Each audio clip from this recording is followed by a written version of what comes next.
నాకెందుకు ఈ మాట అనాలనిపిస్తుందండి.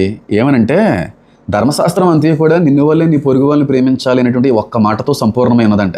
అంటే 66 పుస్తకాలు కూడా చెప్పేటువంటిది ఆది అంతవరకు ఉన్నది ఏదన్నా ఉందంటే నిన్ను నీవుగా ఎలాగైతే ప్రేమించుకున్నావో, నిన్ను నీవు ఎలాగైతే క్షమించుకోగలుగుతున్నావో ఇతరులు చేసినటువంటి వాటిని కూడా క్షమించి వారిని ప్రేమించాలన్నదే బైబిల్ యొక్క సారాంశం కదండి. వాస్తవానికి అది జరిగించే క్రైస్తులుగా మనం ఉన్నామా అని నాకే డౌట్ వేస్తూ ఉంది. ఎందుకంటే ఏ యూదులైతే క్రీస్తుని సిలువకు అప్పచెప్పారో, ఏ యూదులైతే క్రీస్తుని నడి రోడ్డు మీద మెట్ట మధ్యాహ్నం నడిపించారో, ఏ యూదుల కేకలైతే క్రీస్తుని ఆ రోజున అవమానపరిచాయో ఆ యూదులు బాగుండాలనేమో ప్రార్థన చేస్తుంటాం, ఆ యూదుల క్షేమం కోసం ఏమో విజ్ఞాపన చేస్తూ ఉంటాం. కానీ మన సొంత దేశానికి సంబంధించినటువంటి వ్యక్తులు కులాలని మతాలని విడిపోయి సొంత సహోదరులు ఇతరితర మతాలకు సంబంధించిన వారు మన క్రీస్తుని దూషిస్తూ ఉంటే, బైబిల్ని తప్పుపడతా ఉంటే, మన దేవుణ్ణి మన యొక్క విశ్వాసాన్ని తుణీకరించి మాట్లాడుతుంటే వాళ్ళని మాత్రం ప్రేమించలేకపోతున్నాం, వారిని మాత్రం క్షమించలేకపోతున్నాం. ఏంటో అర్థం కావట్లేదు. ఒకటే చెప్పాలనుకుంటున్నానండి, మనకి ఏదన్నా జరగకూడదు జరిగితే మన వాళ్ళు మన కోసం కన్నీళ్లు పెట్టడం కంటే కూడా ఇతరులు కూడా కన్నీళ్లు పెట్టాలి. మనల్ని ప్రేమించేటువంటి వాళ్ళు మన కోసం కన్నీళ్లు పెట్టడంలో గొప్ప విషయం ఏమీ లేదు. మనల్ని శత్రుడుగా చూసేటువంటి వాళ్ళ యొక్క కళ్ళల్లో కూడా నీరు తిరగాలి. అంత ప్రేమని సంపాదించుకోవాలని కదా దేవుడు ఎంత అద్భుతమైనటువంటి ప్రాణాన్ని త్యాగం చేశాడు. కాదంటారా? ఒకసారి ఆలోచించేయండి. Hi, praise the lord. This is pastor Heman. దేవుని మహా ఉన్నతమైన కృపలో వర్ధిల్లుతున్నటువంటి మీ అందరికీ ప్రభువైన యేసుక్రీస్తు వారి యొక్క ఉన్నత ప్రశస్త అతి శ్రేష్టమైన శుభనామంలో మీ అందరికీ కూడా నిండి శుభాభివందనాలు తెలియపరుస్తూ ఉన్నానండి. ఈ విధంగా మీ మధ్యకి నేను రావాల్సి వస్తుందని నేనైతే అసలు ఊహించలేదు. అయితే రావడం అనేటువంటిది తప్పలేదు కనుక, ఎందుకంటే చాలామందికి నేను ఈ విషయాన్ని చెప్పవలసిన అవసరం ఉంది కనుక నేను ఈ విధంగా రావడానికైతే దేవుడు అనుమతి అనేటువంటిది అనుగ్రహించాడండి. అయితే రీసెంట్ డేస్లో ఒక 3-4 డేస్ క్రితం కరుణాకర్ గారు, కేఆర్టీవీ క్రాంతి గారు, నాతో పాటుగా ముగ్గురం కలిసి ఒక డిస్కషన్ అనేటువంటిది ఏర్పాటు చేసాం. దాని నుంచి ఒక మంచి సందేశాన్ని సమాజానికి ఇవ్వాలనే ఆలోచనతో మేము ముందుకు వెళ్ళే ప్రయత్నం అయితే చేసాం. నేను మళ్ళీ చెప్తా ఉన్నాను చూడండి, డిస్కషన్ అనేటువంటిది వేరు, డిబేట్ అనేటువంటిది వేరు. డిస్కషన్ అనగా ఎవరి అభిప్రాయాలు వారు వ్యక్తపరచుకోవడం అనేది. నా అభిప్రాయం ఏంటి అనేటువంటిది నేను తెలియజేస్తాను, వారికి ఉన్నటువంటి అభిప్రాయం ఏంటి అనేటువంటిది వాళ్ళు తెలియపరుస్తారు. వాళ్ళు చెప్పాలనుకున్నటువంటి విషయాలు వాళ్ళు తెలియపరుస్తారు, నేను చెప్పాలనుకున్న విషయాలు నేను తెలియపరుస్తాను. మధ్యలో ఉన్నటువంటి ఆ ఇంటర్వ్యూ చేసేటువంటి వ్యక్తి మోడరేటర్గా పనిచేస్తూ ఉంటాడు. అయితే డిబేట్ ఆ విధంగా ఉండదండి. డిబేట్ అనేటువంటి విషయంకి వచ్చేటప్పటికి ఒక విషయం మీద, లేకపోతే ఒక కాన్సెప్ట్ మీద, ఒక టెక్స్ట్ మీద, ఒక గ్రంథం మీద ప్రత్యేకమైన విశ్లేషణ చేయడం అనేది జరుగుతుంది. అయితే ఆ అవతల వ్యక్తి మాట్లాడేటువంటి మాటకి మనం సరైనటువంటి వివరణ ఇచ్చేటువంటి ప్రయత్నంలో వాదోపవాదనలు అనేటువంటివి జరుగుతాయి. అది డిబేట్, వాదోపవాదనలు. డిస్కషన్ అనేటువంటిది వాదోపవాదనలు ఉండవండి. ఎవరి అభిప్రాయాలు వాళ్ళు పంచుకుంటారు. ఏది కరెక్ట్ అనేటువంటిది చూసేటువంటి ప్రేక్షకులు వాళ్ళు నిర్ణయిస్తారన్నమాట. అయితే వాస్తవానికి కరుణాకర్ గారితో ఈ విధంగా డిస్కస్ చేయాలన్న ఆలోచన నాకు ఎంత మాత్రం కూడా లేదు. అయితే ఒక 1 month క్రితం సిగ్నేచర్ స్టూడియోస్ వారు, అది మన ఉపేందర్ అడిగారు, అన్న ఒకసారి వచ్చి చిన్న ఇంటర్వ్యూ ఇవ్వాలన్నా అంటే నాకు కుదరదు, హైదరాబాద్ వచ్చినప్పుడు ఖచ్చితంగా వచ్చి నేను మాట్లాడతానంటే వెళ్ళడం జరిగింది. వెళ్ళినప్పుడు కరుణాకర్ సుగ్నా గారిని అడగమని చెప్పడం కూడా జరిగింది. వస్తారేమో చక్కగా సమాజానికి ఏమైనా ఉపయోగపడే విషయాలు ఏమైనా ఉంటే మాట్లాడుకుందాం అనుకుంటే కరుణాకర్ సుగ్నా గారికి ఆ 2 రోజుల్లో కూడా కుదరలేదన్నమాట.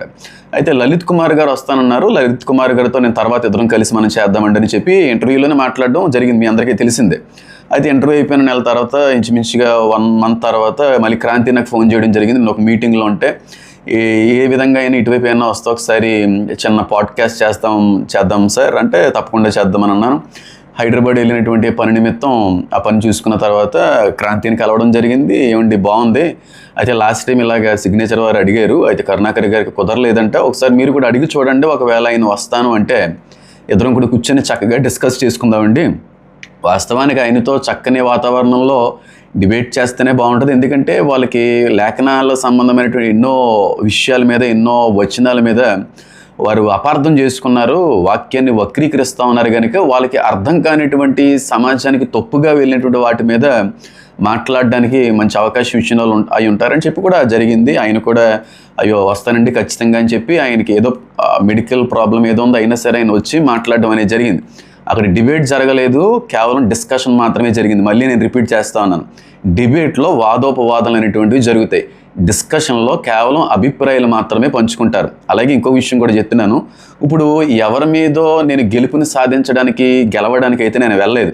డిబేట్లైనా డిస్కషన్స్ అయినా సరే ఎక్కడో కూడా ఒకరు గెలిచి ఒకడు ఓడిపోవడం అనేది జరగదు. అర్థమైందా? డిబేట్స్ అయినా డిస్కషన్స్ అయినా సరే, మీరు ఎన్ని డిబేట్లు అయినా చూడండి, అది ప్రవీణ్ పగడాల గారి డిబేట్స్ అయినా చూడండి, లేకపోతే ఇతర వారికి సంబంధించిన డిబేట్లు అయినా చూడండి, ఎక్కడ కూడా డిబేట్ అనంతరం ఒకరు విజయాన్ని పొందుకున్నారు, ఒకడు ఓడిపోయారు అనేటువంటిది ఉండదు. వాదోపవాదనలు అనేటువంటివి జరుగుతాయి. అయితే ఎవరు కరెక్ట్గా మాట్లాడారు అనేటువంటిది సమాజం నిర్ణయిస్తుంది అన్నమాట. అంటే సబ్జెక్ట్ ఉన్న పరిస్థితిని బట్టి. కాబట్టి నెగ్గడం ఆడవడం అనేటువంటి ఓడిపోవడం అనేది డిబేట్స్లో ఉండదు. సత్యం మాత్రమే బయలుపరచబడం అనేటువంటిది జరుగుతుంది. అయితే జరిగింది, చక్కగా మంచి వాతావరణంలోనే స్టార్ట్ చేసాం. క్రాంతి కూడా నేను తెలియజేసింది అదే, ఏమనంటే హెల్దీ ఉండాలి వాతావరణం. ఎందుకంటే నేను ఇలాంటి వాటికి రావడం అనేది నా వెనకాల వాళ్ళకి కూడా ఇష్టం ఉండదు. కాబట్టి శాంతియుతమైనటువంటి ఆరోగ్యవంతమైనటువంటి వాతావరణంలో జరగాలండి. ఆయనకి చెప్పాను, కరుణాకర్ గారికి కూడా చెప్పాను, అలాగే సార్ తప్పకుండా అని చెప్పి చక్కగా కూర్చోవడం కూడా జరిగింది. ఇంచుమించుగా 2 గంటల 16-17 నిమిషాలు ఎంతో ఇంటర్వ్యూ అయినటువంటిది రావడం కూడా జరిగింది. అందులో 2 గంటల 57 సెకండ్స్ వీడియో రిలీజ్ అవ్వడం కూడా జరిగింది. చక్కగా డిస్కస్ చేసుకున్నాం, చక్కగా ఒకరినొకరు పలకరించుకున్నాం. ఆయనకి నేను చెప్పడం జరిగింది, ఇటువైపు ఎన్నో వచ్చినప్పుడు కలవండి అని చెప్పి. ఆయన కూడా రండి ఒకసారి మా ఇంటికి భోజనం చేసి వెళ్దామని చెప్పి ఆయన కూడా అనడం జరిగింది. అయితే ఆ రోజు ఫాస్టింగ్ కనుక, ఫ్రైడే కనుక నేను చేయకూడదంటే ఆయన కూడా అర్థం చేసుకున్నారు. చక్కగా ఎవరి దారిని వాళ్ళు వెళ్ళిపోయాం. రిలీజ్ అయింది, చాలామందికి చేరింది. అయితే కొంతమంది అందరూ ఇలాగ రెస్పాండ్ అయ్యారు అని నేను అనట్లేదు, కానీ కొంతమంది వాళ్ళలో కొంతమంది నా కాంటాక్ట్స్లో ఉన్నటువంటి వ్యక్తులు కూడా ఈ విధంగా స్పందించారు. ఆ స్పందించిన కారణాన్ని బట్టి నేను చెప్పవలసిన అవసరం ఉంది కాబట్టి నేను చెప్తా ఉన్నాను. ఏమనంటే, అన్న చాలా అద్భుతంగా మీరు లీడ్ స్టార్ట్ చేశారు, చాలా అద్భుతంగా వెళ్ళారు. అయితే ఒకానొక సందర్భానికి వచ్చేటప్పటికి మాత్రం మీరు కొంచెం స్లో అయినట్టుగా అనిపించింది అనడం అనేది కూడా జరిగింది. ఆ విషయం మీద నేను మాట్లాడతాను. అలాగే ఇంకో కొంతమంది అంటే నాకు నిన్న 2-3 వీడియో పంపించారు. అది వీడియో కూడా చూడడం జరిగింది. సాంబశివరావు గారు అనేటువంటి ఒక వ్యక్తి కూడా, మన క్రైస్తవ సంబంధమైనటువంటి వ్యక్తి కూడా, మంచి పరిజ్ఞానం, ఇతర మత గ్రంథాల మీద మంచి పరిజ్ఞానం ఉన్నటువంటి వ్యక్తి కూడా ఇంటర్వ్యూ కోసం మాట్లాడారు. హేమన్ గారు చాలా గట్టిగానే మాట్లాడారు, కానీ కొన్ని విషయాల్లో వదిలేసాడు. ఆ వ్యక్తిని వదిలేయకుండా ఉంటే చాలా బాగుంది అన్నట్టుగా ఆయన చెప్పవలసింది ఆయన చెప్పుకొని వచ్చారు. అయితే నేను చెప్పదలిచింది ఏంటంటేనండి, నేను ఇందాక చెప్తున్నాను, మళ్ళీ ఇప్పుడు కూడా చెప్తున్నాను, కరుణాకర్ గారి మీద నేను గెలవడానికి వెళ్ళలేదు. కేవలం నేను లోకానికి చెప్పవలసినటువంటి విషయాన్ని చెప్పడానికి వెళ్ళాను. రెండవది, అపార్థమైనటువంటి క్రైస్తవ్యం అర్థవంతంగా చేరడం కోసమే నా యొక్క ప్రయత్నం అయితే చేయడం జరిగింది. ఈ విషయాన్ని మీరందరూ కూడా గమనించండి. అయితే బాగానే ఉంది, చాలా పీస్ఫుల్గా వెళ్ళింది. ఏ ఇతర మతాలను కూడా ద్వేషించినట్టుగా కానీ, విమర్శించినట్టుగా కానీ, ఎవరిని బాధ పెట్టకూడదనే ఆలోచనతో నేను వెళ్ళడం జరిగింది. ఎందుకంటే ఫస్ట్ నుంచి కూడా నేను ఏ హైందవ సంబంధమైనటువంటి మత గ్రంథాల మీద కానీ, హైందవ సంబంధమైనటువంటి దేవుళ్ళు దేవతల గురించి తప్పుగా చులకనగా మాట్లాడడం కానీ, నాకు తెలిసినంత వరకు నేను ఎప్పుడు కూడా ఆ విధంగా మాట్లాడలేదు. అయితే ఇక్కడ కూడా శాంతియుతంగానే జరిగే పరిస్థితి అయితే జరిగింది. అక్కడ 1-2 చోట్ల అయితే మాత్రం కొంచెం పొరపాటుగా కొంచెం మాటలు దొరలడం అనేటువంటిది కూడా జరిగింది. ఏ విషయంలో అంటే, దేవుడు ఇజ్రాయెల్ అంతటికీ కూడా భూమి ఇచ్చాడు అనేటువంటిది, అది చెప్పే విధానం ఇజ్రాయెల్ భూమిని అనేది మొత్తం భూమిగా వాళ్ళకి అర్థం అవ్వడం జరిగింది. రెండవది ఏంటంటే, క్రాంతిగారితో మాట్లాడుతున్న సమయంలో మంచిగా నీతిగా యథార్థంగా బ్రతికితే దేవుడిని నమ్ముకోకపోయినా సరే అనేది మిస్టేక్గా అది రావడం జరిగింది. వెంటనే వాళ్ళని అడిగారు, ఏంటి ఇలా మాట్లాడతారంటే, అయ్యో సరిగ్గా వెళ్ళి రిపీట్ చేయండి అని కూడా అడగడం జరిగింది. ఆ బిట్స్ అన్నీ కూడా కట్ అయిపోయినాయి. అయితే ఇప్పుడు చాలామంది మాట్లాడుతున్న విషయం ఏంటంటే అండి, ఏమండి అన్న, మీరు చాలా శాంతియుతంగా, చాలా నెమ్మదిగా, చాలా పరిమితికి మించకుండా నిమ్మలంగా, సహనంతో, ఓర్పుతో మీరు ఇంటర్వ్యూ చేశారు, చాలా సంతోషం అన్న. కానీ వాళ్ళ గ్రంథాల్లో ఉన్నటువంటి విషయాలు కూడా మనం ఎత్తి చూపకపోతే అది సమాజానికి ఎలా అర్థమవుతుంది అన్నట్టుగా కొంతమంది మాట్లాడుతూ ఉన్నారు. అది సాంబశివరావు గారు కూడా ఆ విషయం మీద ఆయన స్పందించడం జరిగింది. ఏమండి, ఇప్పుడు నేను ఒక క్రైస్తవ సేవకుడినండి. నేను క్రైస్తవ్యాన్ని, క్రీస్తుని లోకానికి పరిచయం చేసేటువంటి స్థానంలో ఉన్నటువంటి వ్యక్తిని. కేవలం నాకు దేవుడు ఇచ్చినటువంటి బాధ్యతనే నేను నిర్వర్తిస్తూ ముందుకు వెళ్ళాలి తప్ప ఇతర మతాల గురించి కానీ, ఇతర మత గ్రంథాల యొక్క ప్రస్తావన కానీ నా వరకు, మరీ ప్రాముఖ్యంగా హిందూ మత గ్రంథాల విషయంలోకి నేను వెళ్ళకపోవడం చాలా మంచిది అనే ఉద్దేశంతో నేను వెళ్ళలేదు. అంతే తప్ప వాటి మీద నాకు ఏ విధమైన అవగాహన లేకపోవడం అనేటువంటిది కాదు. కానీ అది మంచిది కాదని చెప్పి ఒక అద్భుతమైనటువంటి సేవకులు కూడా నన్ను ఎంతో ప్రేమించి చెప్పారు కనుక ఆ మాట నాకు ఎంతగానో ఉపయోగపడుతుంది, సమాజానికి కూడా చాలా ఉపయోగకరమైనది కనుక ఆ విషయాన్ని నేను పాటిస్తూ ఉన్నాను. ఇంతకీ ఆ పాస్టర్ గారు ఎవరంటే ప్రకాష్ గంటెలే గారు. మీ అందరికీ కూడా సుపరిచితమైనటువంటి గొప్ప సేవకులు. ఈ రీసెంట్ డేస్లోనే ప్రభువునందు ఆయన నిద్రించడం జరిగింది. ఆయనకి నాకున్నటువంటి పరిచయం చాలా చిన్నదైనప్పటికీ కూడా చాలా అద్భుతమైనటువంటి సంబంధం మీ ఇద్దరం కూడా కలిగి ఉన్నామంటాను. ఎందుకంటే ఒకానొక సమయంలో నేను ఒక ప్రసంగం చేసి ఆ ప్రసంగానికి ఒక టైటిల్ అనేటువంటిది పెట్టాను. ఏమనంటే అన్యుల గుండెల్లో రైళ్లు పరిగెట్టించిన దేవుడు. ఎందుకంటే చాలామందికి భయాన్ని పుట్టించేటువంటి నరకం అంటే భయం, క్రీస్తు రాకడంటే భయాన్ని కలిగించే విధంగా ప్రసంగం ఉంటుంది.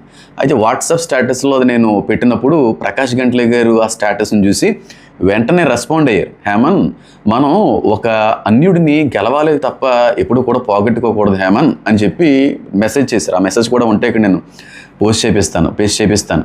అలాగే ఇంకొక మాట ఏమన్నారంటే, ఇప్పుడు కూడా ఒక మాట గుర్తుపెట్టుకో, దేవుడు మనకి ఇచ్చినటువంటి బాధ్యతను మర్చిపోకూడదు. దేవుడు మనకి ఇచ్చినటువంటి ధర్మశాస్త్రానికి మించి ఎటు కూడా వెళ్ళిపోకూడదు.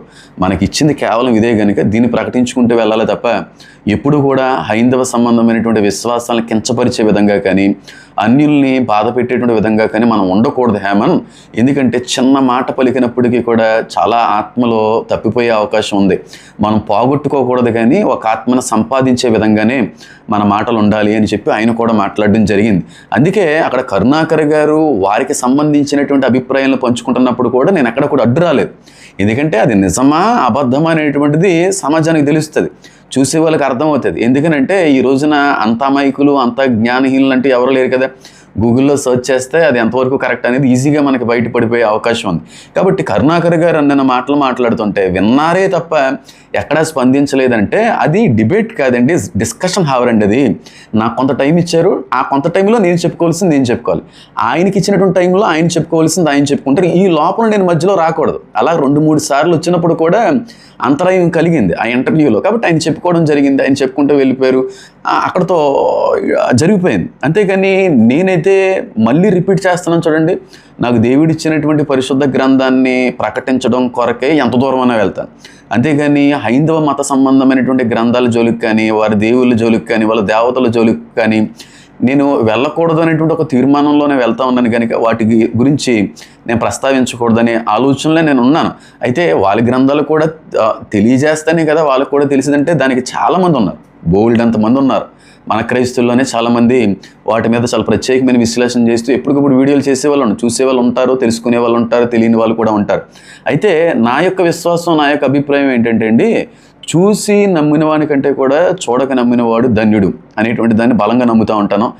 నేను దేవుడు ప్రకటించమనేటువంటి స్వార్థని ప్రకటించినటువంటి కారణమును బట్టి పట్టబడినటువంటి ఆత్మలే నాకు కావాలనే ఆలోచనతో తప్ప వాళ్ళ గ్రంథాల్లో ఉన్నటువంటి విషయాలను బయటపెట్టి నిజాన్ని వాళ్ళకి తెలియజేసి ఆ విధంగా కాదు. కానీ నాకు దేవుడు అప్పచెప్పినటువంటి సువార్తని ప్రకటించుట వల్ల ఏ ఆత్మలైనా సంపాదించుకుంటే అది నాకు మిక్కిలి ఆనందాన్ని కలిగిస్తే తప్ప వేరే వాటి గురించి కూడా మాట్లాడి కొంతమందిని రక్షించాలనేటువంటి ఆ భావన నాకు లేదు.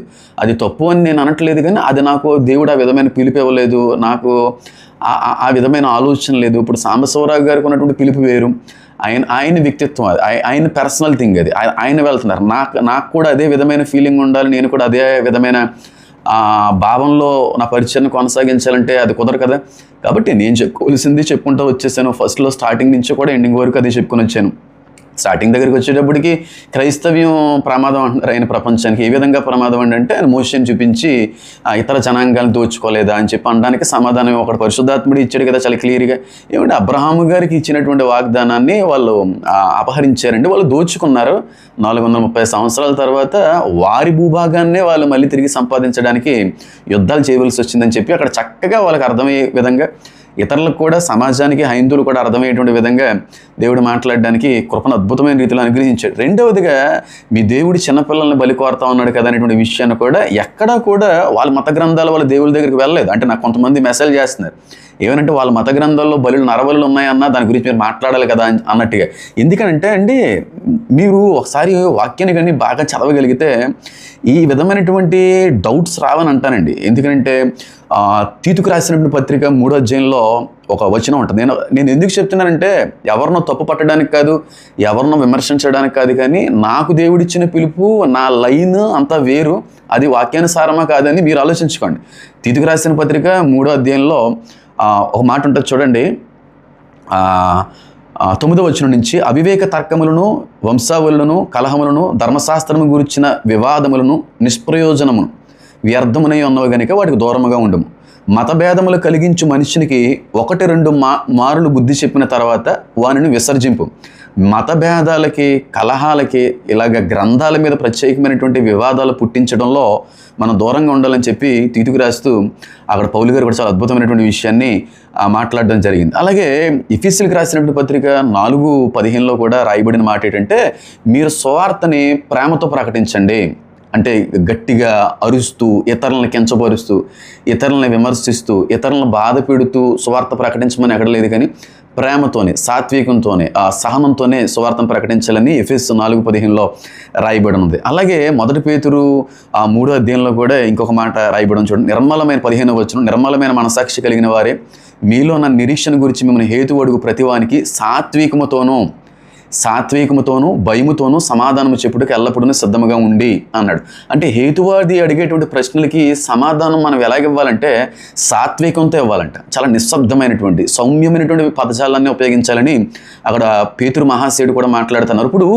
ఇప్పుడు నేను వాళ్ళ గ్రంథాలకు సంబంధించినటువంటి విషయాన్ని ఏదన్నా ఆయన ఎత్తుకొని వచ్చారనుకోండి, ఇప్పుడు ఆయన కోపం వస్తుంది. కోపం వచ్చినప్పుడు అది అసలు నేను ఎప్పుడు అలా చేయలేదు అనుకోండి, వచ్చినప్పుడు ఆయన ఇంకో 2 మాటలు అంటారు. ఆయన 2 మాటలు అన్నప్పుడు నేను మరి అక్కడ రాయబడింది కదా, నేను 2 మాటలు అనొచ్చు.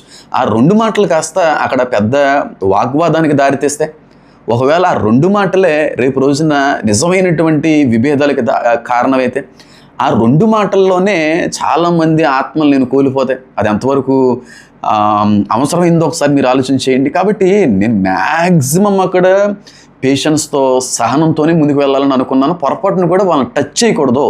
నేను చెప్పాలనుకున్నదే సమాజానికి చెప్పాలి. ఎందుకంటే అపార్థమైనటువంటి క్రైస్తవ్యాన్ని అర్థవంతంగా చూపించే ప్రయత్నం చేయాలనే ఆలోచనతోనే తప్ప కరుణాకర్ గారి మీద గెలవాలని కానీ, లేకపోతే వాళ్ళని తప్పు పట్టాలనే ఆలోచనతో కానీ నేను వెళ్ళలేదు. అపార్థమైన క్రైస్తవ్యం అర్థవంతంగా సమాజానికి వెళ్ళాలనే ఉద్దేశంతో వాళ్ళంతటా వాళ్ళుగానే లేఖన సంబంధమైనటువంటి విషయాల్ని ఎత్తి తప్పు పడుతున్నప్పుడు అది కాదు అని చెప్పి దాన్ని క్లియర్ చేయడానికి నా ప్రయత్నం చేశాను. ఇది మొట్టమొదటిగా అక్కడ జరిగింది. ఏ విషయంలో అంటే ప్రమాదం అనేటువంటి విషయంలో జరిగింది. అబ్రహాం గారు ఆదికాండం 12వ అధ్యాయంలో ఉన్నట్టుగా వాగ్దానం చేసింది అబ్రహాం గారికి కదా అనేటువంటి విషయం మీద క్లారిఫికేషన్ ఇచ్చాను. బలులు అనేటువంటి విషయంలో, యెఫ్తా కుమార్తె విషయంలో కూడా బలి దగ్గర నేను క్లియరెన్స్ ఇవ్వడం జరిగింది. అలాగే ప్రసాదం విషయంలో కూడా నేను ఎక్కడ కూడా ఏమండి మీరు ఏది పెట్టినా మేము తింటాం, కానీ ప్రసాదం అనేటువంటి దానికి దేవుడు దూరంగా ఉండమన్నాడు కనుక మేము ఆయన్ని గౌరవించాలి కనుక దాన్ని కూడా ఏ ఒక్కరిని కూడా బాధ పెట్టకుండానే ముందుకు వెళ్ళే ప్రయత్నం చేశాం.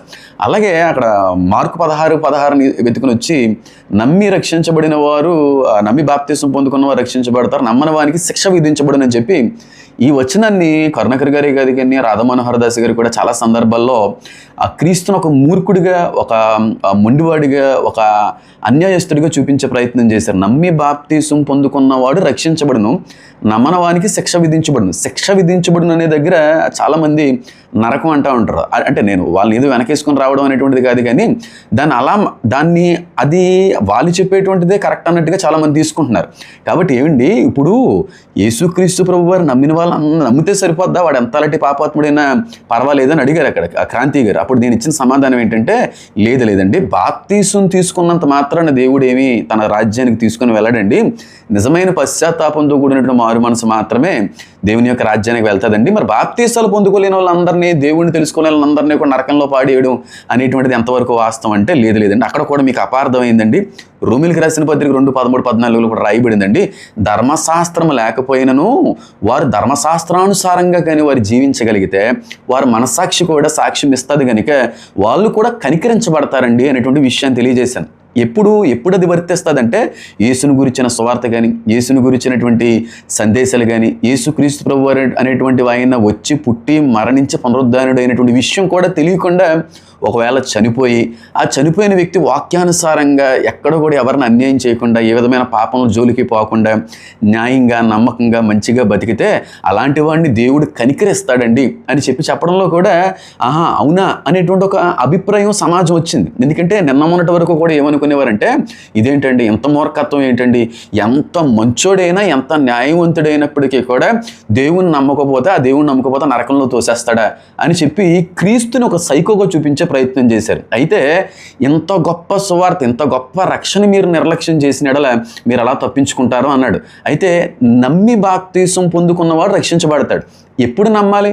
ఒక వ్యక్తి ఎప్పుడు నమ్ముతాడంటే, ఏ వ్యక్తి అయితే ఇతరులు చెప్పినటువంటి మాట మీద నమ్మకం ఉంచుతాడో, నమ్మకం ఉంచడం నమ్మకం ఉంచకపోవడం కూడా ఆ వ్యక్తిగత విషయమే.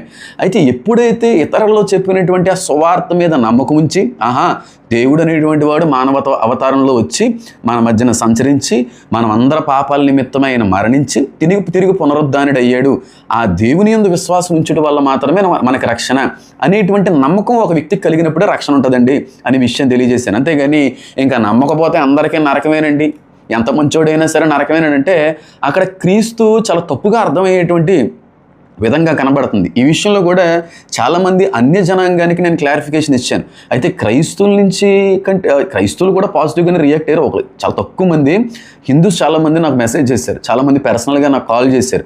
చాలా సాత్వికంగా, చాలా ఓపికతో మీరు సమాధానాన్ని అందించారు, మాకు చాలా ప్రశ్నలకి సమాధానం మీ నుంచి మాకు లభ్యమైంది అని చెప్పి వారు కూడా మాట్లాడడం జరిగింది. అయితే అక్కడ భారత్ మాతకి జై కావచ్చు, ప్రసాదాల్లో కావచ్చు, ఓఫీర్ గారి విషయంలో కావచ్చు. అంటే మార్నింగ్ ఒక బ్రదర్ కూడా అడిగారు, ఓఫీర్ గారు వాక్య వ్యతిరేకమైనటువంటి బోధకుడు కదా, మరి ఓఫీర్ గారిని మహాజ్ఞానాన్ని ఎలా మాట్లాడతారండి అని చెప్పి. అయితే నేను ఒకటే చెప్తున్నాను, బాగా గుర్తుపెట్టుకోండి, అందరు సేవకులు కూడా ఒకే డాక్ట్రైన్లో వెళ్తే ఏ విధమైన ఇబ్బంది ఉండదండి.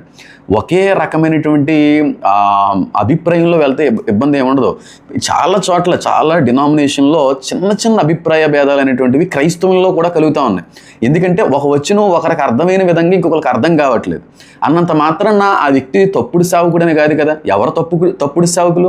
ఎవరో క్రీస్తు విరోధులు అంటే ఎవరైతే తండ్రిని, కుమారుణ్ణి, పరిశుద్ధాత్మని ఒప్పుకోరో వారు క్రైస్తవ వ్యతిరేకులు. అయితే ఓఫీర్ గారు ఎక్కడో కూడా క్రైస్తవ వ్యతిరేకమైనటువంటి బోధ చేయలేదు కదా. తండ్రిని, కుమారుణ్ణి, ఆ పరిశుద్ధాత్మని కూడా ఆయన అంగీకరించి దాని యందు విశ్వాసం కలిగి ముందుకు వెళ్తున్నటువంటి వ్యక్తి కనుక ఆ పరలోకంలో మరి ఇది ఉంటా లైంగికత అనేటువంటి దాని గురించి నేను వినలేదు. ఆయన చెప్పారని అన్నారు కానీ నేను వినలేదు, వాళ్ళు వీళ్ళు చెప్తే తప్ప. అయితే నేను దాని గురించి నేను స్పందించాలనుకోలేదు, వదిలేశాను. మరి ఆయన్ను కూడా పొగిడారు కదా, ఆ తప్పు వచ్చిందా? రంజిత్ ఓఫీర్ గారు మహాజ్ఞాని, వాక్యం మీద చాలా మంచి వరం కలిగినటువంటి వ్యక్తి. కొన్ని పర్సనల్ విషయాల మీద, కొన్ని అనవసరమైనటువంటి విషయాలు అనుకున్న విధంగా చేరదీయలేని కారణాన్ని బట్టి ఆయన బ్యాడ్ అవుతాయి ఉండొచ్చు. కానీ వాస్తవానికి సావుకులందరూ కూడా ఇంచుమించుగా 99% మంది త్రిత్వాన్ని నమ్మి ముందుకు వెళ్ళే వాళ్ళే. త్రిత్వాన్ని నమ్మని వాడి క్రీస్తు విరోధి. ఈ విషయాన్ని మీరు అందరూ కూడా గమనించండి. షాలేం రాజు గారి విషయంలో కూడా అదే చెప్పాను. షాలేం రాజు గారి యొక్క ప్రసంగాలు అద్భుతాలు. ఎందుకంటే చాలామంది ఆ లేబర్ కావచ్చు, అక్కడ ఉన్నటువంటి మాస్ ఏరియాలో కావచ్చు, చాలామంది పాపంలో కూరుకుపోయిన వారు కావచ్చు, చాలామంది వారి యొక్క జీవితాలు మార్చుకుని దేవుని కొరకు వాళ్ళ జీవితాలు నిలబెట్టుకున్న వ్యక్తులు కూడా ఉన్నారు. ఆయన గురించి కూడా మాట్లాడడం కొంతమందికి నచ్చలేదు. కాబట్టి నేను అప్పుడు చెప్పానండి, ఇప్పుడు చెప్తున్నాను, తర్వాత రోజుల్లో కూడా చెప్తున్నానండి. నేను ఏ సావుకుని కూడా విమర్శించనండి, ఏ సావుకుని కూడా తప్పు పట్టాలన్న ఆలోచన నాకు లేదండి. ఏ సావుకుడి గురించి కూడా దుర్మార్గంగా చూపించాలనే ప్రయత్నం నాకు ఎంత మాత్రం కూడా లేదు. అందుకే అమ్మాతేజీ గారి గురించి మాట్లాడినప్పుడు కూడా నేనేం మాట్లాడలేదు. దాని గురించి మాట్లాడకండి, టైం వేస్ట్ చేయకండి అని తప్పించుకునే ప్రయత్నం చేశాను తప్ప ఎక్కడ కూడా మాట్లాడలేదు. అయితే చాలా వరకు చాలా కామ్గానే వెళ్ళింది, చాలా చేర్చాలన్నటువంటి విషయాలను కూడా చక్కగా నమ్మకంగానే చేర్చాననే అభిప్రాయంలో ఉన్నాను. అయితే కొన్ని విషయాల్లో మనకు క్రైస్తవులు ఎక్కడ బాధ అనిపించిందంటే కరుణాకర్ సుగ్నా గారితో అంత ఆప్యాయంగా మాట్లాడడం బాధ, లేకపోతే వాళ్ళ గ్రంథాల ప్రస్తావన తీసుకొని రాకపోవడం బాధ, వాళ్ళు చెప్పిన అబద్ధాలని తలవపడం బాధ నాకు తెలియదు. కానీ నాది నేను చెప్పుకొని వెళ్ళాను, ఆయన చెప్పుకునేది ఆయన చెప్పుకుంటూ వెళ్ళారు. ఏది కరెక్ట్ అనేటువంటిది ఆ ప్రజలు అనేటువంటి వారు డిసైడ్ చేస్తారనేటువంటి భావన అంతే. ఎందుకంటే అండి ఇప్పుడు నా ఛానల్లో నేను ఎన్ని వీడియోస్ నేను పబ్లిష్ చేసినా క్రైస్తవులు మాత్రమే చూస్తారు. అది నేనే కాదు, ఏ పాస్టర్ గారి ప్రసంగాలైనా ఆ ఛానల్లో చాలామంది 90% క్రైస్తవులు మాత్రమే చూస్తారు. కానీ ఇలా పబ్లిక్ మీడియా ఉంది చూడండి, ఇలా కేర్ టీవీ కావచ్చు, సిగ్నేచర్ స్టూడియోస్ కావచ్చు, ఇలాంటి ఛానల్స్కి వాళ్ళు ఆహ్వానించినప్పుడు ఎందుకు వెళ్ళవలసి వస్తుందంటేనండి, మన ఛానల్లో మనం మాట్లాడినది క్రైస్తవుల వరకు మాత్రమే మనం చేర్చగలం. కానీ వారి ఛానల్లో మనం మాట్లాడినది క్రైస్తవులకే కాదండి, చాలామంది దేవుణ్ణి తెలుసుకోలేని వ్యక్తులకు కూడా చేరదీయడానికి అద్భుతమైన ప్లాట్ఫామ్ అది. ఆ విధంగా దేవుణ్ణి తెలియజేయడానికి, సత్యాన్ని ప్రకటించడానికి, అపార్థమైనటువంటి విషయాన్ని అర్థవంతంగా చూపించే ప్రయత్నం అయితే చేయడం జరిగింది. అయితే యేసుక్రీస్తు ప్రభు వారి యొక్క రెండవ రాకడ గురించి మాట్లాడదాం అన్నట్టుగానే స్టార్ట్ అయ్యాం. కానీ అనుకున్నది ఒకటి, వేరే వేరే టాపిక్స్ అన్నీ కూడా ముందుకు వెళ్ళడం అనేది జరిగింది. అక్కడ క్లియర్గా లేఖనాలు కూడా సెలవిస్తూ ఉన్నాయి. 1-2 సార్లు చెప్పాలనే ప్రయత్నం దేవుడు కూడా చేయమన్నారు. కరుణాకర్ గారితో కూడా నేను చాలా మర్యాదపూర్వకంగానే మాట్లాడాను. ఆయన కూడా నాతో ఆ విధంగానే స్పందించినప్పుడు నేను ఇంటర్వ్యూ అయిపోయిన తర్వాత కూడా మాట్లాడదాం అనుకున్నాను, కానీ టైం అంత లేదు. ఎందుకు ఇలా మీరు తప్పిపోయారు, ఎందుకు ఇలాగా దేవునికి దూరం అయిపోయారు అనేది కూడా అక్కడతో కట్ అయిపోయింది. కాబట్టి ఏమో రేపు రోజున ఆ దేవుడు ఎవరిన మారుస్తాడో మనకు తెలియదు కదా. సౌలుని పౌలుగా మార్చిన దేవుడు వాళ్ళు కూడా మార్చబడాలనే ఆలోచనతో నేనున్నా. కానీ వారికి అపార్థమైనటువంటి లేఖనాలను బట్టి ఆ విధంగా ముందుకు వెళ్తూ ఉన్నారేమో. కాబట్టి నేను చెప్పాలనుకున్నది ఒకటేనండి, కేవలం అంటే నాకున్నటువంటి పిలుపు నా పర్సనల్ విషయాన్ని చెప్తున్నాను అంతే. బైబిల్లో ఉన్నది ఉన్నట్టుగా ప్రకటిస్తాను. ఇతర మత గ్రంథాల గురించి కానీ, ఇతర దేవుళ్ళ గురించి కానీ, ఇతర దేవతల గురించి కానీ వాళ్ళు ఒకవేళ తప్పు చేసినా సరే ఆ విధంగా మాట్లాడడం అనేటువంటిది తగదని చెప్పి నాకు అనిపించింది కదా. ఎందుకంటే పౌలు గారు కూడా ఒకనొక సమయంలో పౌలు గారిని పట్టుకోవాలన్న ఆలోచన కలిగి ఉన్నప్పుడు కూడా పౌలు గారు చెప్పిన అక్కడ ఉన్నటువంటి వ్యక్తులు మాట్లాడిన మాట ఏంటంటే, కనీసం మన దేవతలనైనా ఈ వ్యక్తి ఏమైనా తిట్టాడా అని అడుగుతారు. లేదు మన దేవతలను కూడా తిట్టలేదన్నప్పుడు ఆ సెక్షన్ నుంచి వాళ్ళ యొక్క ప్లాన్ నుంచి తప్పించుకోవడానికి కూడా అవకాశం అనేది కలిగింది. అలాగే పౌలు గారు ఎథెన్స్ అనేటువంటి పట్టణానికి వెళ్ళినప్పుడు కూడా అన్యుల ముందు వాళ్ళ దేవతలను దూషించినట్టుగా అయితే, పేరు పెట్టి దూషించినట్టుగా అయితే అనిపించలేదు. మీ భక్తి చాలా గొప్పది, మీ విశ్వాసం చాలా గొప్పది అని చెప్పి ప్రేమగానే సువార్తని తీసుకుని వెళ్ళడానికే ప్రయత్నం చేశారు. ఇక్కడ తోమా గారు భారతదేశం వచ్చారు. భారతదేశానికి వచ్చినప్పుడు తోమయ్య గారు అద్భుతమైన పరిచయం చేసుకుని వచ్చారు. ఆయన మొదలుపెట్టినప్పుడు సువార్త భారతదేశంలో అనేక మంది రక్షణార్థమైనటువంటి కార్యాన్ని జరిగించింది. నిజంగా ఆయన రావడం నుంచి ఎండింగ్ వరకు కూడా ఇతర దేవుల్ని, ఇతర దేవతల్ని తప్పు పడుతూ వాళ్ళు విమర్శిస్తూ సువార్తను ప్రకటించడానికి ఆయనకని ముందుకు వెళ్ళి ఉండుంటే ఖచ్చితంగా అన్ని సంవత్సరాలు ఆయన సువార్త చేయలేకపోదు. స్టార్టింగ్ డేస్లోనే ఆయన ఏదో రకంగా అసాసినేట్ అనేటువంటిది చేసేవాళ్ళు. అంటే నా అభిప్రాయాన్ని చెప్తున్నానండి. వాళ్ళు చేస్తున్న పనిని తప్పు అని నేను అనట్లేదు, కానీ నేను అలా మాట్లాడలేను. కేవలం నేను నా గ్రంథాన్ని ప్రకటించడం వరకు మాత్రమే నాకు దేవుడిచ్చిన బాధ్యత అనేటువంటి ఉద్దేశంతో నేను ముందుకు వెళ్తున్నాను. ఎందుకంటే చాలామంది హైందువులు అపార్థం చేసుకున్నారు మొలక్ అనేటువంటి విషయం దగ్గర. ఎందుకంటే చూడండి, మన దేవతలో మన దేవుల దగ్గరికి వచ్చి పూజిందామంటే వాళ్ళ పిల్లల్ని చంపేయండి అని చెప్పి వాళ్ళ దేవుడు చెప్తున్నారండి అని చెప్పి వాళ్ళు నమ్మారు, వాళ్ళు నిజం అనుకున్నారు. కానీ వాస్తవానికి అది కాదు కదా. రహస్యంగా వాళ్ళు పిలిచినప్పుడు మీరు వెళ్ళకండి, ఎందుకంటే మీ బిడ్డల్ని బలిస్తారు. ఇది హైందవ సంబంధమైన దేవుల గురించి కానీ దేవతల గురించి కానీ మాట్లాడలేదు. ఆనాటి కాలంలో ఆ చరిత్రలో ఉన్నటువంటి దేవుళ్ళు మొలక్, బైల్ ఇలాంటి దేవుళ్ళు ఆనాటి కాలంలో ఆ పిల్లల్ని బలి కోరుతూ ఉండేవారు. వారి గురించి మాట్లాడారు. కానీ ఇది మన భారతీయ హైందవ సమాజానికి ఏ విధంగా దాన్ని చేరదీశారంటే మన దేవుళ్ళే అంటున్నారు అన్నట్టుగా. కాదండి. అసలు హైందవ దేవుళ్ళకి కానీ, హైందవ దేవతలకు కానీ, హైందవ మతానికి కానీ, ఆనాటి కాలానికి సంబంధించినటువంటి పరిస్థితులకు కానీ సంబంధం లేదండి. దయచేసి ఈ విషయాన్ని మీరు అందరూ కూడా మనసుంచి అర్థం చేసుకుంటారనే ఉద్దేశంతో నేను చెప్పడం అనేది జరిగింది. ఒకటే చెప్పారు ప్రకాష్ గంటలే గారు నాతో, ఎప్పుడు అలా మాట్లాడుకో, పొరపాటును కూడా ఒక వ్యక్తిని బాధ పెట్టే విధంగా ఉంటే ఎప్పటికీ ఆత్మను మనం సంపాదించలేం, కోల్పోతాం హేమన్, మనం ప్రకటించుకుంటే వెళ్ళిపోవాలని చెప్పి ఆయన చనిపోతూ ఆఖరిగా నాకు చెప్పినటువంటి ఏకైక మాట కనుక నాకు తెలుసు వాళ్ళ యొక్క విశ్వాసాలు, వారి యొక్క నమ్మకాలు. ఎందుకంటే మా వెనకాల మా ఫోర్ ఫాదర్స్ కూడా అందరూ హిందూ బ్యాక్గ్రౌండ్ నుంచి వచ్చిన వాళ్ళే కనుక నాకు ఆ మాత్రం తెలియకపోవడం ఏం కాదు. కానీ నేను టచ్ చేయకూడదు, వాటి ప్రస్తావన రాకూడదు. శాంతియుతంగానే ఒకవేళ ఆయన నెగిటివ్గా రియాక్ట్ అయ్యేటువంటి పరిస్థితులు వచ్చినప్పుడు కూడా, ఒకవేళ వ్యంగ్యమైనటువంటి పరుషమైనటువంటి పదజాలాలు ఎక్కడన్నా ఎదుటి వ్యక్తి ఉపయోగించినప్పుడు కూడా నా సహనాన్ని నేను కోల్పోకూడదు, నేను చెప్పాలనుకున్నది మాత్రమే చెప్పాలి అని ఉద్దేశంతోనే ఆ డిస్కషన్లో పాల్గొనడం అనేటువంటిది కూడా జరిగిందండి. కాబట్టి ఒకవేళ ఎవరికైనా అది తప్పుగా అనిపిస్తే ఆ విషయంలో అయితే నేను క్షమాపణ కోరుతున్నాను. కానీ ఎప్పటికీ కూడా వాళ్ళ దేవుల్ని, దేవతల్ని, వాళ్ళ మత గ్రంథాలు, హైందవ మత గ్రంథాల జోలికి నేనైతే పోను. ఒకవేళ దేవుడు బైబిల్ గ్రంథంలో మనకు ఆ విధంగా చెప్పుంటే వెళ్ళేవాడినేమో, కానీ దేవుడు వాళ్ళ గురించి ఏ విధంగా కూడా చెప్పలేదు. కానీ బైబిల్లో ఎవరి కోసం అయితే రాయబడి ఉందో దాన్ని చెప్పడానికి మాత్రం క్రైస్తవులు భయపడుతున్నారు అంతే. ఆ విషయంలో నేను ధైర్యంగానే ముందుకు వెళ్తున్నానని నేనైతే అనుకుంటా ఉన్నాను. కాబట్టి ఇలాంటి డిబేట్స్ చాలా జరగాలి, ఇలాంటి డిస్కషన్స్ చాలా జరగాలి, సమాజానికి మేలు కలిగించేటువంటి విషయాలు ఎన్నో చేరాలి అనేటువంటి ఉద్దేశంలో అయితే నాకుంది. అడగడం ఎప్పుడన్నా ఆయన కూడా అన్నారు, రండి చక్కగా మీరు ఏ విషయాల్లో అయితే మేము పొరపడుతున్నాం అని అనుకుంటున్నారో ఆ విషయంలో మనం డిబేట్ చేద్దాం, మన ఆఫీస్కి రండి కూర్చుందాం అని కూడా అన్నారు. ఎప్పుడైనా దేవుడి చిత్తం అయితే వాక్యాన్ని, వచనాన్ని ఏ విషయంలో అయితే సమాజం అపార్థం చేసుకున్నారో, వీళ్ళు అపార్థం చేసుకుని మాట్లాడారో వాటన్నిటి మీద కూడా చర్చించడానికి నేను ఎప్పుడు కూడా సిద్ధంగా ఉన్నానండి. కానీ చాలామంది హ్యూజ్ సపోర్ట్ చేశారు, చక్కగా అభినందించారు, చాలా దేవుని యొక్క ప్రేమని అక్కడ అన్నటువంటి మాటలు కూడా, పైగా హైందువుల నుంచి నాకు ఎక్కువగా ఆ పాజిటివ్ రిపోర్ట్ అనేటువంటిది కూడా వచ్చింది. కాబట్టి అందుని బట్టి నేను దేవుని ఎంతగానో స్తుతిస్తున్నాను. కాబట్టి నచ్చితే అనేక మందికి షేర్ చేయండి, తప్పకుండా లైక్ చేయడానికి కూడా ప్రయత్నం అయితే చేయండి. ఇంకా చాలా విషయాలు సమాజం తప్పుగా అపార్థం చేసుకుందండి, వాటి మీద మాట్లాడాలి, అది అర్థవంతంగా ప్రజలకి తెలియజేయాలి. అలా చాలా, ఒకటి కాదు, 2 కాదు, 3 కాదు, చాలా విషయాలు అపార్థమైపోయినాయి. మన క్రైస్తవ్యం అంతా కూడా భారతదేశానికి అపార్థమైంది. ఎందుకంటే చెప్పే విధానంలో పొరపడ్డామా, లేకపోతే చెప్పే విధానంలో ఏమైనా సరిగ్గా వెళ్ళలేకపోయామా, చెప్పేటువంటి విధానంలో ఎక్కడైనా అనుకున్న విధంగా కాకుండా తప్పుగా వెళ్ళడం వల్ల అది అలా జరిగిందో తెలియదు, కానీ అపార్థమైతే అయింది. క్రైస్తవ్యం భారతదేశానికి అర్థవంతంగా అర్థమయ్యే విధంగా క్రైస్తవ్యాన్ని పరిచయం చేయాలనే ఆలోచనతో అయితే నేను ముందుకు వెళ్తా ఉన్నాను. ప్రార్థించండి, అనేక మంది మార్పు కోసం కూడా మీరందరూ కూడా ప్రార్థించాల్సిందిగా నేను ఇంత కోరుకున్న. ఆఖరికి ఒక విషయం చెప్తా ఉన్నాను చూడండి. ఇప్పుడు రాధా మనోహర్ దాస్ గారిని, కరుణాకర్ సుగ్నా గారిని, లలిత్ కుమార్ గారిని మీరు తిట్టాలి అన్నట్టుగా 1-2 మెసేజ్లు వచ్చాయి. ఎందుకు తిట్టాలని అడుగుతున్నాను నేను. అసలు వాళ్ళని ఎందుకు తిట్టాలి?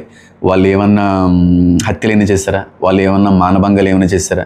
వాళ్ళు ఏమన్నా ఆస్తులు ఏమన్నా దోచుకుని వెళ్ళారా? ఒకటే వాళ్ళు చేస్తుంది ఏంటంటే క్రీస్తుని, క్రైస్తవ్యాన్ని తప్పుగా చూపించడం, అన్నిటికీ మించి భయంకరమైనటువంటి దూషణకి మన దేవుణ్ణి, క్రైస్తవ్యాన్ని దూషిస్తూ ఉన్నారు. అది వాళ్ళు తెలిసి చేస్తున్నారంటారా, తెలియక చేస్తున్నారంటారా?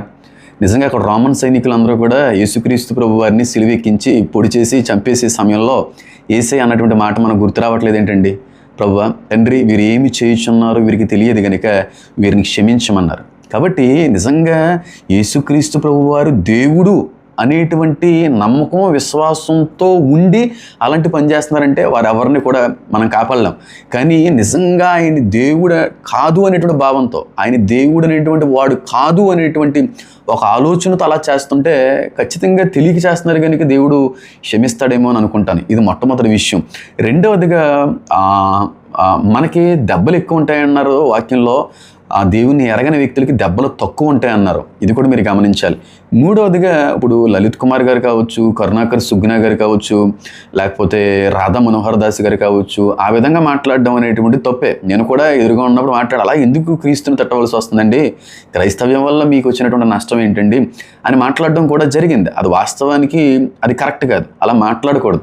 కానీ అలా మాట్లాడడం కూడా మనకి దీవెనని వాక్యం సెలవిస్తుంది కదా. నా పేరట మీరు దూషించబడినప్పుడు మీరు ఆనందించండి, నా పేరట మీరు విమర్శించబడినప్పుడు మీరు సంతోషించండి, పరలోకంలో మీ ఆస్తి అధికమగును అని అన్నారు కదా ప్రభువైన యేసుక్రీస్తు వారు. ఒక విధంగా వాళ్ళు నన్ను మాట్లాడుతున్నప్పుడు వాటన్నిటిని కూడా మనం సహిస్తున్నప్పుడు మనం ఒక విధంగా దీవించబడతాం అనేటువంటి భావనలోకి వెళ్ళాలనేది కూడా అది అర్థాన్ని ఇస్తా ఉంది కదా. ఇది రెండో విషయం. మూడవదిగా ఆఖరిగా కరుణాకర్ సుగ్నా గారు కావచ్చు, లలిత్ కుమార్ గారు కావచ్చు, ఎవరైనా బైబిల్ గ్రంథంలో ఉన్న విషయాల్ని తప్పు పట్టాలి అనే ఆలోచనతో వాళ్ళ యొక్క ప్రయత్నాలు జరిగిస్తున్నప్పుడు ఒక విధంగా అది మనకు మంచిదని అంటానండి. ఎందుకో చెప్పమంటారా? ఈ రోజున అది నాకు కూడా వర్తిస్తుంది. ఎందుకంటే వాళ్ళు అలా మాట్లాడడం వల్ల నాకు కూడా చాలా మేలు జరిగింది. ఎందుకంటే మనం ఒకానొక కాలం వరకు కూడా మందిరానికి వెళ్ళామా, వాక్యం విన్నామా, ప్రార్థన చేసుకున్నామా, పాస్టర్ గారితో ప్రార్థన చేయించేసుకున్నామా, కానుక పెట్టిలో కొంత కానుక వేస్తామా, వెళ్ళిపోయామా, వారానికి ఒకసారి వెళ్ళామా, వచ్చేసామా, ఇది ఒక ఆచార వ్యవస్థగానే వెళ్ళేవాళ్ళం. కానీ ఎప్పుడైతే ఇలాంటి వారు క్రీస్తుని దూషించడంతో పాటుగా వాక్యంలో ఉన్నటువంటి విషయాల్ని తప్పు పట్టడం అనేటువంటి మొదలు పెట్టారో అప్పటి నుంచే చావచచ్చినటువంటి పరిస్థితుల్లో ఉన్నటువంటి మనందరికీ కూడా పౌరుషం, రోషం వచ్చి అదేంటి బైబిల్లో ఎలా రాయబడి ఉందా, బైబిల్లో దేవుడు ఎలా చేశాడా అనే ఆలోచనతో పాటుగా బైబిల్ చదవాలి అనేటువంటి ఒక మంచి ఆలోచన కూడా అలాంటి వారిని బట్టి కలిగిందంటారు. కాదంటారా? నేనైతే ఆ విధంగానే వెళ్ళానండి. ఎందుకంటే రాధా మనోహర్ దాస్ గారు కావచ్చు, వీళ్ళు కావచ్చు, బైబిల్ని తిడుతున్నప్పుడు, పైగా ఆ బైబిల్ని తిట్టడానికి బైబిల్లో ఉన్నటువంటి వచనాలను ఉపయోగిస్తున్నప్పుడు కూడా అదేంటి ఇది ఎందుకు అలా మాట్లాడుతుంది, నిజంగా అలా జరిగిందని చెప్పి ఆ వచనాలు మళ్ళీ తిరిగి చదివిన వాళ్ళు ఎంతమంది లేరంటారు?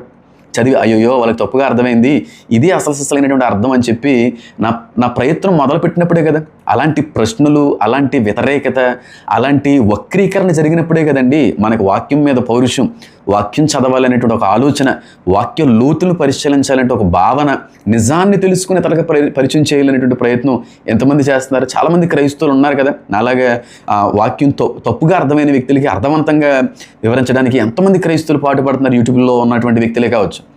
కాదంటారా? వాళ్ళు అలా ప్రశ్నించకపోతే అసలు మన బైబిల్ చదవాలన్న ఆలోచన మనకు కూడదునా? అలాంటి ప్రశ్న కానీ ఒక వచనం నుంచి కానీ వాళ్ళు తీయకపోయి ఉండుంటే ఆ వచనం యొక్క ఆంతర్యార్థాన్ని తెలుసుకోవాలనేటువంటి ఒక తపన మనకి కలుగుతుంది అంటారా? కాబట్టి ఆ విధంగా కూడా మనకి చాలా మంచిది.